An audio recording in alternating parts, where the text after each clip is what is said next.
Okay, we're going to get more now on the situation in the southern port city of Mariupol. Serhiy Orlov is Mariupol's deputy mayor. He is currently outside of the city. Mr. Orlov, I'm wondering if we could start with the big picture first. With the exception of the steel plant, does Russia have effective control of your city? I think that I know that Russia temporarily occupied most part of our city, but southern territory is still controlled by Ukrainian army. It's mostly Azovstal plant, but some nearest territory to Azovstal on left bank on the river and on south part of my city, they are under Ukrainian control. Okay, so the area around the plant and the plant itself are still under Ukrainian control. Am I understanding that? So are Russian forces laying siege to the steel plant as Vladimir Putin ordered yesterday?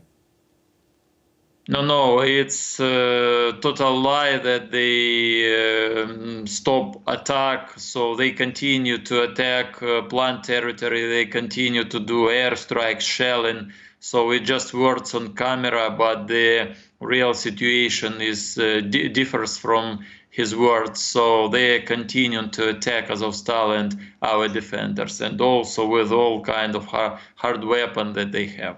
So what is the situation there now? If this attack is continuing, despite what Mr. Putin said yesterday, what's the situation at the plant in your city?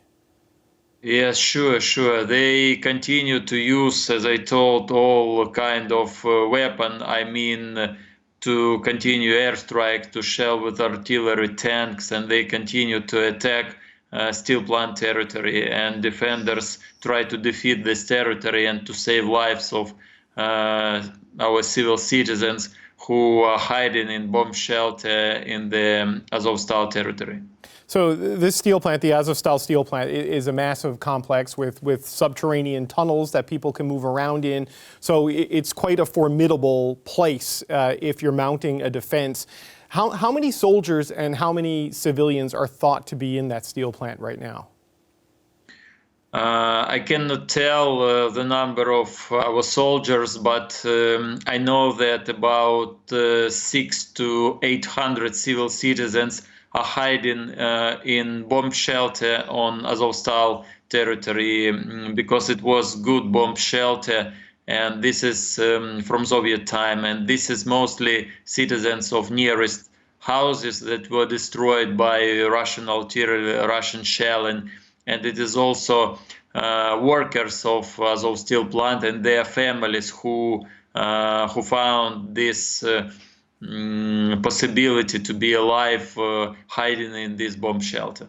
Right. Okay. So this entire complex, it's about 11 square kilometers, based what I'm reading, with 24 kilometers of underground tunnels, and it's been stockpiled with food and water in the run-up to this conflict. So, given what you know about the supplies there and the forces there, I mean, how long do you think this plant can hold out against Russian aggression? As you understand, I'm not a military specialist. I know that they are fighting from their last power because city is in full blockade for more than 52 days, and our defenders also. So a lot of Ukrainian soldiers also killed, and they have a lot of injured people. So only their braveness helps them to stay and to resist against this awful attack. And we should understand that they do not have weapon, for example, to protect against airstrikes. They do not have weapon to protect against missiles that Russia used from warships. So only their braveness is their weapon. I don't know for how many days or how many weeks is it possible for them to resist and to defend, but they're in very hard condition. You know, I know you won't give us a number for the soldiers that are in there, and I understand why you wouldn't want Russia to know the exact size of the forces in the plant, but you did say there's 600 to 800 civilians in there. Yes. Russia has said that they're willing to let these people leave if they surrender. Do you believe that offer is sincere? And do you think under any circumstances it would be accepted? No, I don't believe to Russian words because we tried to set up some humanitarian corridor, humanitarian evacuation for more than 50 days, and Russia did not allow for any time. And we know now why did they do this. So they want to make deportation, and they make deportation of our citizens. It's war crime and genocide acts, as you understand. They deported more than 40,000 Mariupol citizens to depressive regions of Russia.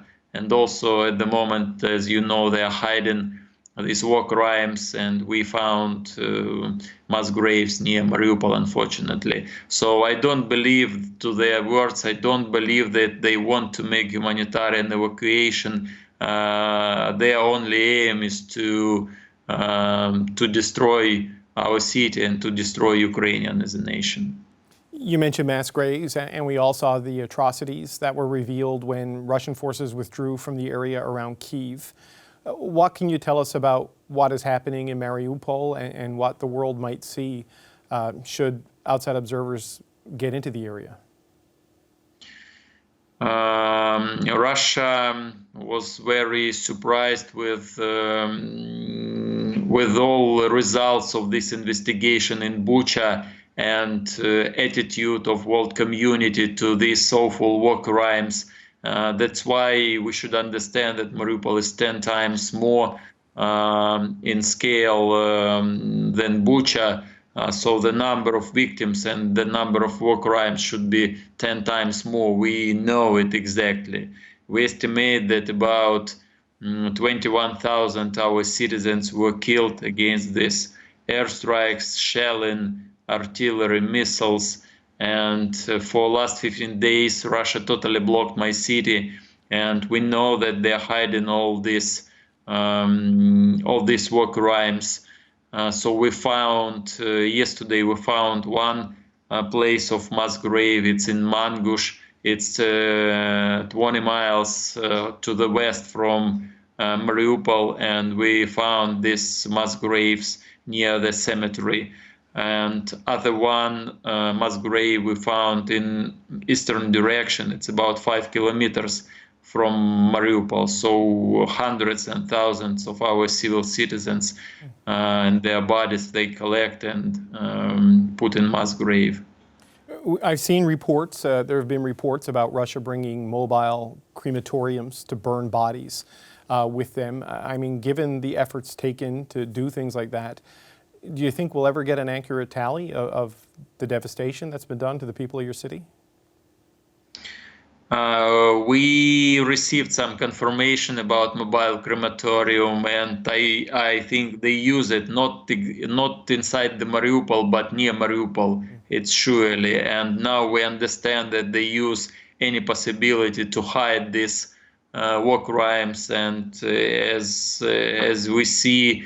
And it is confirmed by satellite images. So they mostly use mass grave to hide these war crimes. I just have one last question before we let you go. You're in a position of leadership in a time I'm sure you never contemplated. I mean, how are you doing in all of this? How are you holding up as the deputy mayor of a city completely under siege?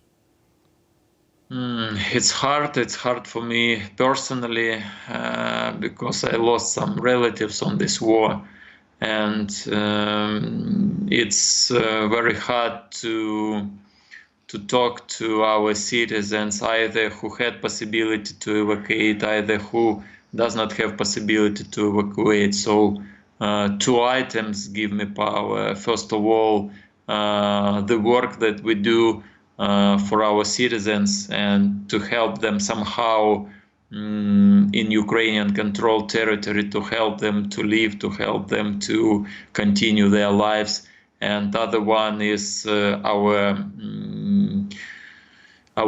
wish, our aim to make full deblocation of my city.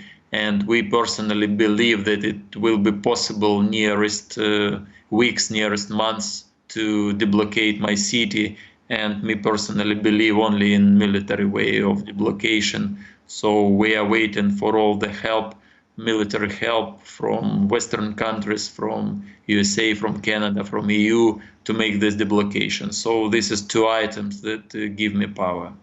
Okay, Serhiy Orlov, thank you for your time, and please stay safe. Thank you for joining us.